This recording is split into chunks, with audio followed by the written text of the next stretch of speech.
আসসালামু আলাইকুম সকলকে। আমি শিহাব জহুরি আবির, 63 MBBS Rajshahi medical college. So HSC 26 ব্যাচের শিক্ষার্থীরা, তোমরা অনেক দিন ধরেই আমাদের বলতেছিলে যে ক্লাস কবে শুরু হবে।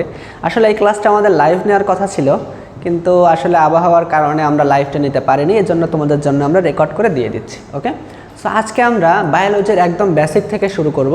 খুবই সহজ জিনিস পড়ব। তোমরা এসএসসি লেভেলে যেগুলো পড়ে আসছো সেগুলো থেকেই দেখবা তোমরা একটু রিভিউ করতে পারছো। এটা একটা রিভিউ ক্লাস মতোই তোমরা বলতে পারো। আমরা বায়োলজির একদম জিরো থেকে শুরু করি, যে বায়োলজিকে আমরা দুই ভাগে ভাগ করি। তোমরা এসএসসি লেভেলে আসলে বায়োলজি একসাথেই পড়ে আসছো, কিন্তু বর্তমানে আমরা এসএসসি লেভেলে বায়োলজিকে দুইটা ভাগে ভাগ করি।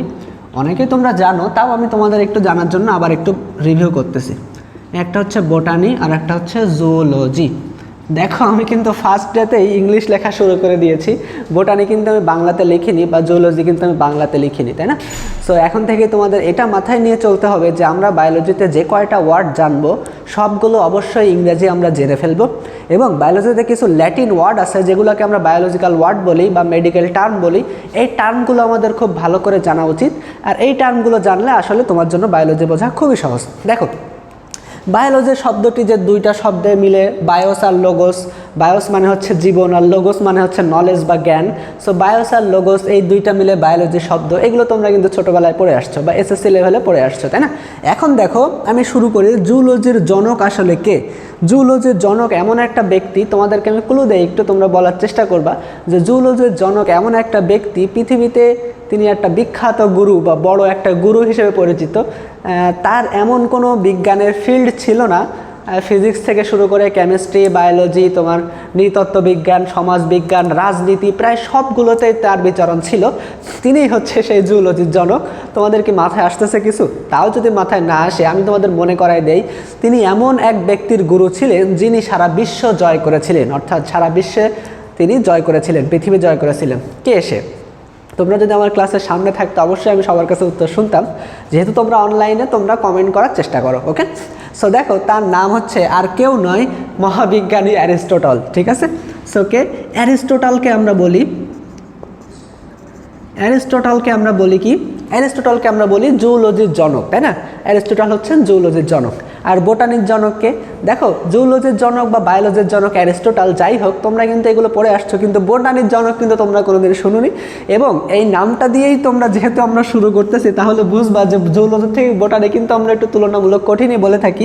দেখো, এনার নাম হচ্ছে থিওফ্রাস্টাস। এনার নাম কি? থিওফ্রাস্টাস। সো বোটানির জনক কিন্তু থিওফ্রাস্টাস। নাম শুনে বুঝতে পারতেছো বোটানি নিয়ে তোমাদের জার্নিটা কীরকম হবে, কিন্তু ভয় পাওয়ার আসলে কোনো কারণ নেই। তোমরা যদি সহজভাবে বোঝো, সব কিছুকে সহজ করে নাও, আমরা তোমাদের সহজ করে দিব অবশ্যই। এবং তোমাদেরকেও অবশ্যই এটা নিয়ে ভয় না পেয়ে রেগুলার পড়াশোনা করতে হবে, তাহলে আসলে কোনো ভয় নেই। ওকে, সো প্রথমেই একদম শুরুতেই আমাদের কোনটা নিয়ে জানা উচিত? শুরুতেই কিন্তু আমাদের জানতে হবে কোনটা? সেল বা কোষ, তাই না? সেল বা কোষ। দেখো, আমি যখন 9-10-এ পড়তাম তখন আমাদের পরীক্ষায় প্রশ্ন আসছিল সেল কি। আমার এক বন্ধু লিখেছিল যে সেল মানে কোষ। আসলে এই লেভেলে এসে সেল মানে কোষ এরকম লিখলে কিন্তু আর হবে না, তাই না? সেলের সংজ্ঞা তোমরা অনেকেই জানো, যে জীবদেহের গঠন ও কাজের একককে আমরা বলি কোষ। জীবদেহের গঠন ও কাজের একককে আমরা বলি কোষ, মনে থাকবে। সো জীবদেহের গঠন ও কাজের একক, এটার মানে কি আসলে? গঠন মানে হচ্ছে জীবদেহে তোমাকে তৈরি করবে, তোমার বডি তৈরি করবে কে? সেল। বডি সেল কিভাবে তৈরি করে, আর কাজের একক মানে কি সেটা তো আমরা বলবো সামনে। দেখো, সেল কিভাবে বডি তৈরি করে, সেল থেকে কিভাবে বডি হয়, সেটাই আমি তোমাদের এখন একটা ছকের মাধ্যমে দেখাবো।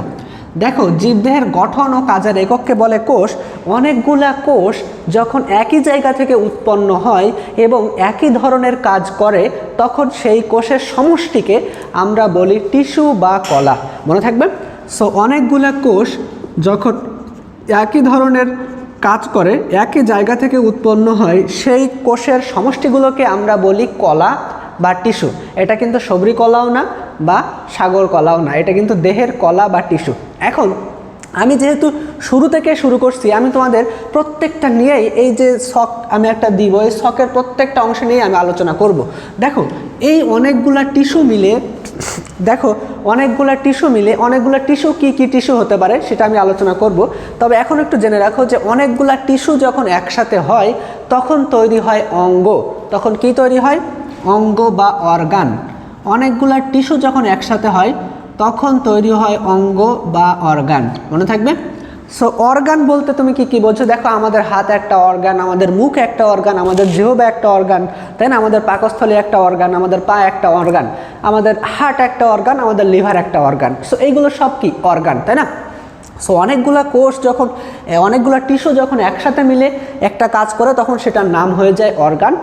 তোমাদের কাছে আমার প্রশ্ন থাকবে যে বডির সবচেয়ে বড় অর্গানের নাম কি? তোমরা এটা আমাকে কমেন্ট করে জানাবা। ওকে, সো দেখো এবার আসো অনেকগুলো অঙ্গ যখন একসাথে মিলবে, অনেকগুলো অঙ্গ একসাথে মানে দেখো আমি মুখগহ্বর, গলবিল, অন্ননালী, পাকস্থলী, ক্ষুদ্রান্ত, বৃহদন্ত, এই সব এতগুলোর নাম আমি বললাম, সবকটা একটা অর্গান। এই অর্গানগুলোকে আমরা একসাথে কি বলবো? দেখো এই অর্গানগুলোকে একসাথে আমরা বলবো তন্ত্র।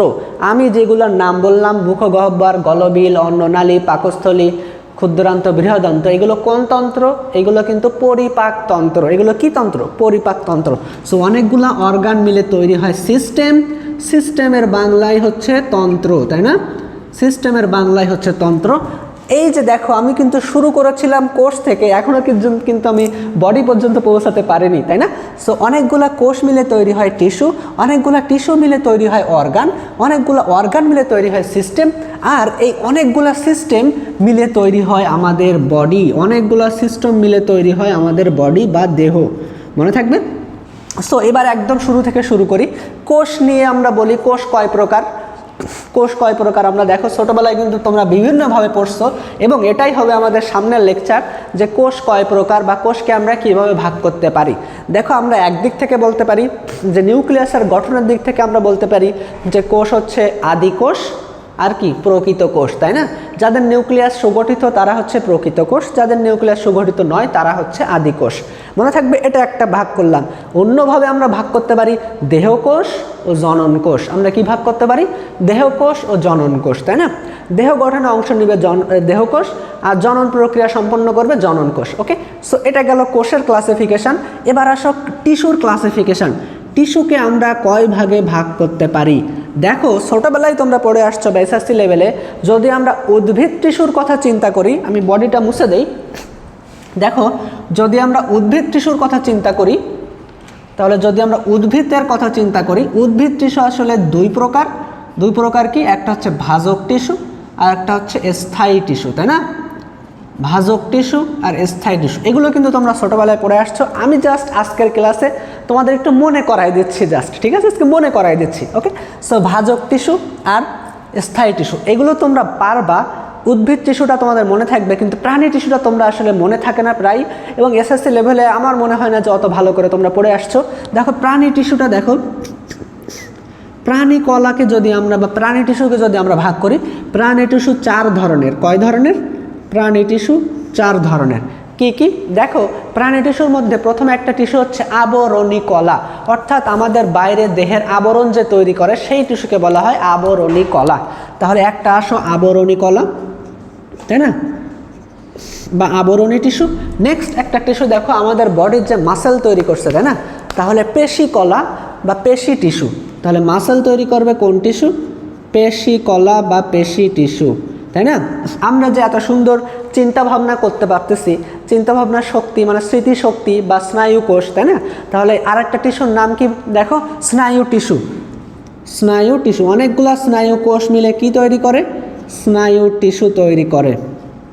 দেখো আর একটা টিস্যু আছে যেটার নাম কি? দেখো ছোটোবেলায় তোমরা পড়ে আসছো রক্ত কি? রক্তের সংজ্ঞা দিয়েই আমরা বলতাম রক্ত একটি তরল যোজক কলা, তাই না? যোজক কলা। দেখো দেহের সব জায়গার সংযোগ স্থাপন কিন্তু এই ব্লাড করে, অর্থাৎ মস্তিষ্ক থেকে যে হরমোন নিঃসরণ হয় সেটা মাথা থেকে পা পর্যন্ত পৌঁছায় কিসের মাধ্যমে? ব্লাডের মাধ্যমে। তাহলে ব্লাড একটা যোজক কলা। তাহলে মনে থাকবে এটা কি কলা? যোজক কলা। তাহলে আমি বললাম কোষের ক্ষেত্রে আমরা বললাম আদি কোষ আর প্রকৃত কোষ, তাই না? আদি কোষ আর প্রকৃত কোষ। আর একভাবে আমরা বললাম কি? দেহকোষ আর জনন কোষ। দেহকোষ আর জনন কোষ। টিস্যুর ক্ষেত্রে আমরা বললাম উদ্ভিদ টিস্যু 2 প্রকার, ভাজক টিস্যু আর স্থায়ী টিস্যু। প্রাণী টিস্যু 4 প্রকার, আবরণী কলা, পেশী কলা, স্নায়ু কলা, যোজক কলা। আবরণী কলা, পেশী কলা, স্নায়ু কলা, যোজক কলা। খুব সহজভাবে তোমরা মনে রাখবা, এগুলো তোমরা পড়ে আসছো, আমি জাস্ট রিভিউ করতেছি। দেখো এবার আসো অঙ্গ। অঙ্গ দেখো আমি কিন্তু অনেকগুলো অঙ্গের নাম বলেছি এবং তোমাদেরকে একটা প্রশ্ন করেছিলাম আমি যে দেহের সবচেয়ে বড় অঙ্গের নাম কি। এই জন্যই আসলে লাইভ ক্লাসগুলো ভালো, লাইভ ক্লাস নিলে আমি প্রশ্ন করলাম তোমরা উত্তর দিতে পারলে, তাই না? সো দেখো দেহের সবচেয়ে বড় অঙ্গের নাম, তোমরা হয়তো বলতে পারো ভাই আমার মাথাটা সবচেয়ে বড়, তাহলে মাথায় হবে। তোমরা হয়তো বলতে পারো না ভাই আমার পাটা সবচেয়ে বড়, তাহলে পা হবে। বা যারা একটু বেশি বুদ্ধি তারা চিন্তা করতে পারো ভাই আমরা ছোটোবেলায় পড়ছিলাম লিভার একটা বড় জিনিস, সো লিভার হতে পারে। দেখো এতগুলোও আসলে কোনোটাই উত্তর না। দেহের সবচেয়ে বড় অঙ্গ হচ্ছে ত্বক। আমাদের দেহের ত্বকই হচ্ছে সবচেয়ে বড় অঙ্গ। দেখো অনেকগুলো এই যে আবরণী কলা, আবরণী কলার গোষ্ঠীসমূহ মিলে কি তৈরি করে, একটা অঙ্গ তৈরি করে যার নাম হচ্ছে ত্বক। আমাদের সমগ্র দেহ জুড়েই থাকে, সুতরাং এটাই সবচেয়ে বড় অঙ্গ বা অর্গান। তাহলে আমাদের দেহের সবচেয়ে বড় অঙ্গ কি? ত্বক। দেখো অনেকগুলো অঙ্গ, যেটা আমি বলেছিলাম একদম শুরুতে যে অনেকগুলো অঙ্গ কি কি, মুখগহ্বর, গলবিল, অন্ননালী, পাকস্থলী, ক্ষুদ্রান্ত, বৃহদন্ত। এটা একটা আমি বললাম। এই এতগুলো অঙ্গ মিলে কি তৈরি হয়, কি তন্ত্র তৈরি করে? তন্ত্র তৈরি করবে অনেকগুলো অঙ্গ মিলে। তাহলে কি তন্ত্র? এটা পরিপাক তন্ত্র, কারণ এরা খাদ্য পরিপাকে হেল্প করে। সো তন্ত্রের ভিতরে দেখো আমরা অনেকগুলো তন্ত্র বলতে পারি, যেমন পরিপাক তন্ত্র, পরিপাক তন্ত্র। আরও কি কি তন্ত্র আছে দেখো, একটু আগেই বললাম রক্ত একটি তরল যোজক কলা, তাহলে রক্ত সংবহন করে কি আর্টারি, ভেইন, এগুলোর মাধ্যমে। তাহলে রক্ত সংবহন তন্ত্র, রক্ত সংবহন তন্ত্র, রক্ত সংবহন তন্ত্র। আর কি কি তন্ত্র আছে একটু মনে করো। দেখো আরও দেখো আমাদের দেহে শুধু খাওয়া দাওয়া করলে তো হবে না, এগুলো আবার বাইরে বের করতে হবে না। সো বাইরে কীভাবে বের হবে? তাহলে রেচন পদার্থ নেফ্রনের মাধ্যমে বের হবে বা কিডনির মাধ্যমে বের হবে। তাহলে এটা কি তন্ত্র? রেচন তন্ত্র। কি তন্ত্র ওটা? রেচন তন্ত্র। দেখো আমাদের বডির সুন্দর একটা কাঠামো আছে, আমাদের মুখমণ্ডলের একটা সুন্দর কাঠামো আছে, আমাদের হাতের একটা কাঠামো আছে, পায়ের একটা কাঠামো আছে, বুকের একটা সুন্দর কাঠামো আছে। সো এই কাঠামোগুলো তৈরি করেছে কে? এই কাঠামোগুলো কিন্তু তৈরি করেছে কঙ্কাল। সো সেই তন্ত্রের নাম কি হবে? কঙ্কাল তন্ত্র, কঙ্কাল তন্ত্র। দেখো এরপরে চিন্তা করো, আমরা যে সব সময় শ্বাস প্রশ্বাস নিচ্ছি, ত্যাগ করতেছি, আমাদের ফুসফুস, তাই না? ফুসফুস, ষড়যন্ত্র, এইগুলো সব মিলে কি তন্ত্র তৈরি করে? এইগুলো সব মিলে তৈরি করে কি তন্ত্র? তাহলে শ্বসন তন্ত্র। কি তন্ত্র? শ্বসন তন্ত্র, শ্বসন তন্ত্র। দেখো আর একটা আমাদের বাকি আছে কি, দেখো আমাদের যে মস্তিষ্কের যে নিউরনগুলো আছে, নিউরনের যে স্নায়ু কলাগুলো আছে বা স্নায়ু টিস্যুগুলো আছে, স্নায়ু টিস্যু মিলিত হয়ে কি তৈরি করে? স্নায়ুতন্ত্র। কি তৈরি করে? স্নায়ুতন্ত্র, স্নায়ুতন্ত্র। আর এতগুলা তন্ত্র মিলে পরিপাকতন্ত্র, রক্ত সংবহন তন্ত্র, রেচনতন্ত্র, শ্বসনতন্ত্র, স্নায়ুতন্ত্র, এই সকল প্রকার তন্ত্র তৈরি হয়ে মিলেই কিন্তু আমাদের বডিটা তৈরি হয়, তাই না? আমাদের বডি কিন্তু এভাবেই দাঁড়িয়ে আছে এতগুলা তন্ত্রের সমন্বয়ে। তাহলে এই শুরু, এই তন্ত্রের শুরু কোথায় ছিল? ওই যে তন্ত্রের শুরু কিন্তু ছিল এই কোষ। সো এই যে পরিপাক, রেচন, শ্বসন, তারপরে কঙ্কাল তৈরি করা, এগুলো সব তৈরি করছে কে? কোষই কিন্তু তৈরি করলো আলটিমেটলি, তাই না? কারণ বিন্দু বিন্দু কণা আমরা বলি না, বিন্দু বিন্দু কণা দিয়ে গড়ে তোলে সাগর, মহাসাগর, অতল নাকি যেন একটা ডায়লগ আছে। সো আমরা আরও সহজে বলতে পারি এই যে আমাদের বিল্ডিংয়ের একটা একটা ইট দিয়েই কিন্তু বিল্ডিংটা তৈরি হয়েছে। সো বিল্ডিংয়ের একক বা বিল্ডিংয়ের মেইন যে জিনিস, ভিত্তি, সেটাই কিন্তু ইট, তাই না? সো আমাদের বডি কিন্তু এতগুলো তন্ত্র দিয়ে তৈরি হলেও আমাদের বডির যে মেইন জিনিস সেটাই কিন্তু আমাদের সেল বা আমাদের কোষ, তাই না? সো আমি যেটা বলতে চাচ্ছিলাম যে আমরা প্রথম লাইন যেটা বলেছিলাম, জীবদেহের গঠন ও কাজের একককে বলে কোষ। তাহলে কোষ কিভাবে জীবদেহ গঠন করলো? এই যে টিস্যু, তারপরে অর্গান, সিস্টেম, এগুলোর মাধ্যমে গঠন করলো। আর জীবদেহের কাজের একক বললাম না আমরা, কাজ কি করবে? এই যে পরিপাক করবে, রক্ত সংবহন করবে, শ্বসন ক্রিয়া চালাবে, সকল প্রকার কাজই কিন্তু আলটিমেটলি কোষ দিয়েই হবে।